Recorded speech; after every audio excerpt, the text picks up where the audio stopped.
We are running two healthcare systems, one private, the other public. The private one heavily subsidized by this government, which is what we want to stop. All of you here, you are getting heavy subsidies from this government. Money that should be going to poor people is coming to take care of you and your families. But you don't see anything wrong with that.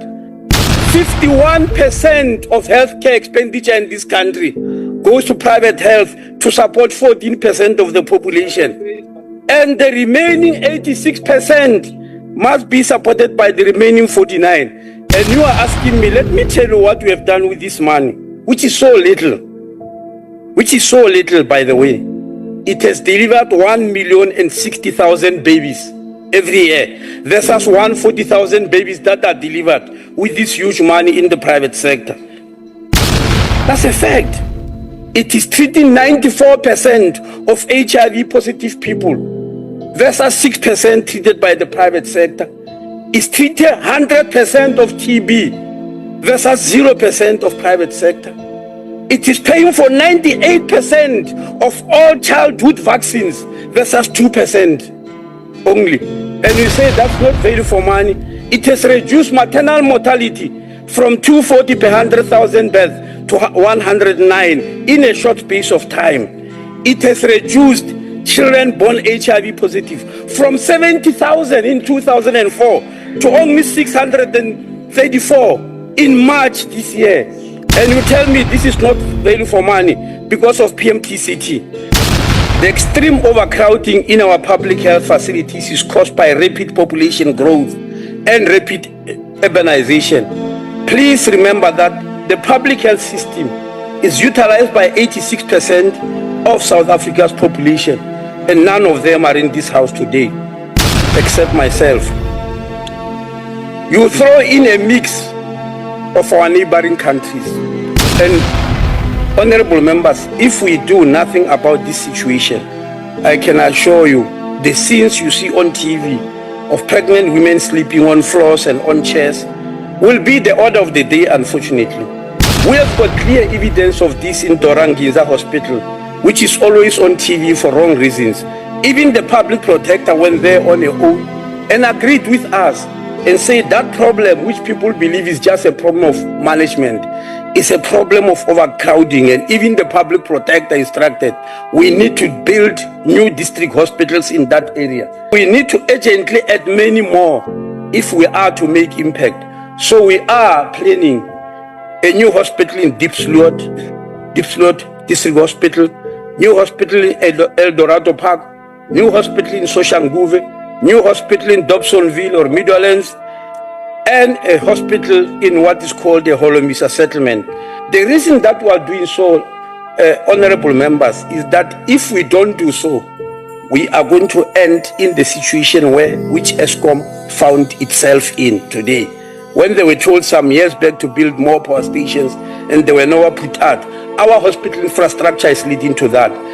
I want honorable members to understand the huge difference between private hospitals and public hospital is infrastructure, as I've said, but also equipment and other facilities.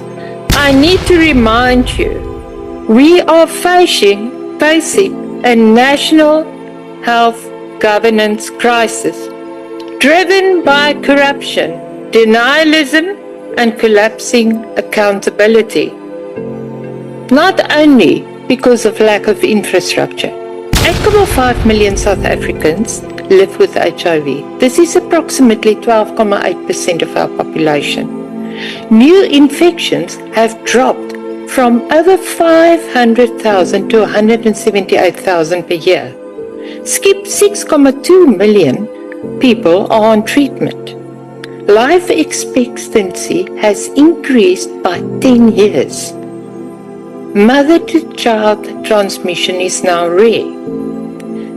But these are our concerns if we don't stick to the regime and the regimen that's currently being used and that we heard will continue now.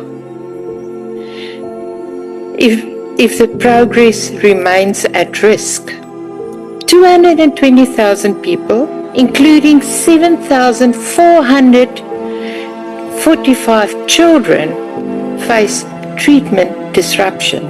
Patients in vulnerable groups have already been abandoned. If this trend continues, 500,000 avoidable deaths could occur over the next 10 years. I hear you well. How can one wish such bad things to one's country? Even trying to threaten us and our people, how many are going to die and all that, simply because Trump took away his money. You even try to justify why he had to take it away. But let me tell you this, we're not living because Trump wishes so. We are living because we want to live. I want to make that very clear. So where do you take your facts from? You're not an authority on HIV/AIDS. This is the World Authority saying we are doing very well. So, ma'am, please, don't do such bad things to your own country. Honorable members, please accept our allocation of 270,835,442,000. Please accept it, honorable members, and I thank you for your attention.